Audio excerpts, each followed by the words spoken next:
Hey, this is John Carlos, and I'm here with a look at the Dawn of the Planet of the Apes NECA Series 1 Koba action figure. The articulation on this figure is pretty solid, and one of the things that I dig about it is that the articulation does not really destroy the sculpt of the figure. I mean, if you look at all the hair that's being sculpted here, all along his leg, you'd think that like a knee joint might disrupt that, but they did a good job kind of hiding the knee joint with the hair that hangs over the front. Even like the little ball joint in the ankle is kind of well hidden along the line of his foot. Same thing with the mid-torso cut and the arm cut. All these sculpted hair, areas.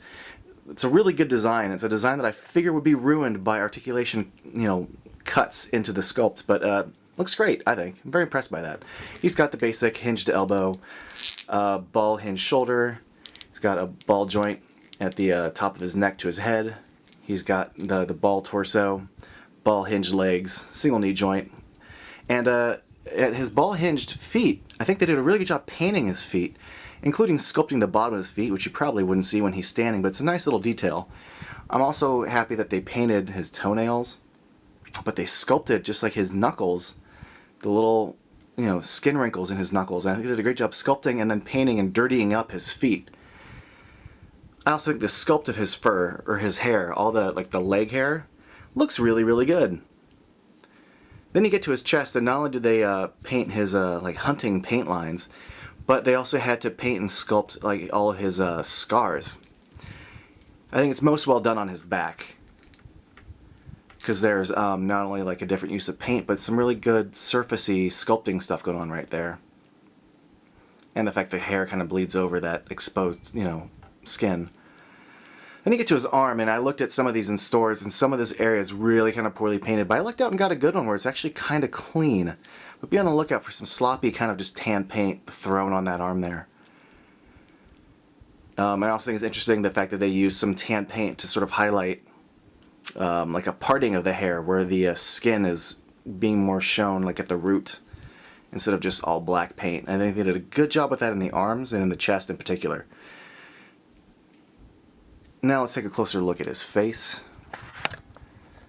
And I think I lucked out and got a good one. I saw some sloppy Kobas. He's supposed to have this kind of dead left eye. I saw some where both eyes look kind of lousy.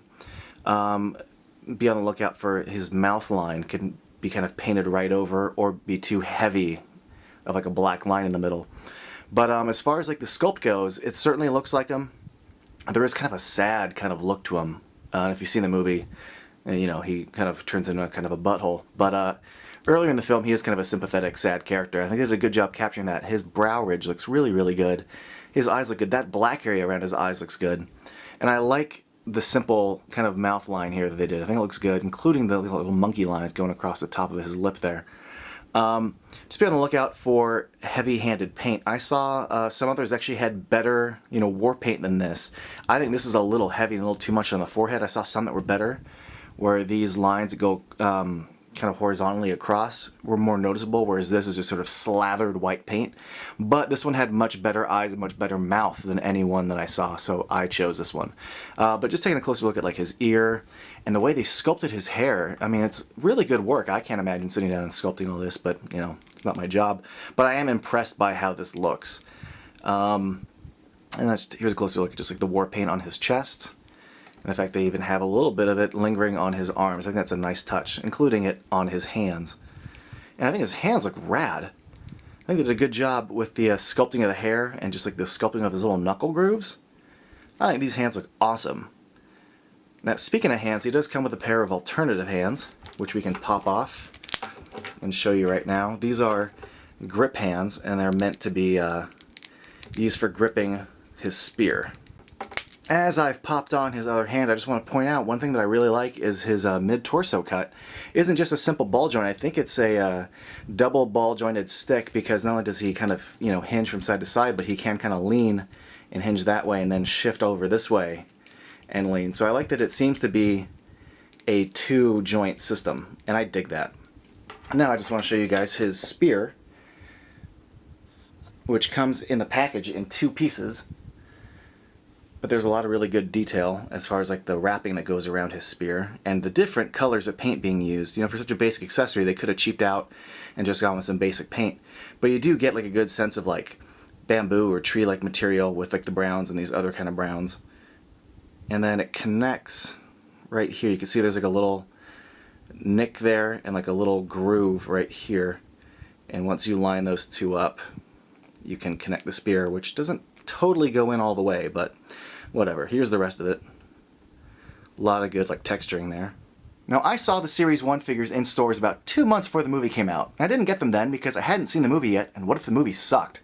Luckily, I went absolutely bananas for Dawn of the Planet of the Apes, so I had to go back and get the entire Series 1. Now, I think it's curious they made Koba and Caesar with their war paint on because they only have the paint on their face and body for like 2 scenes.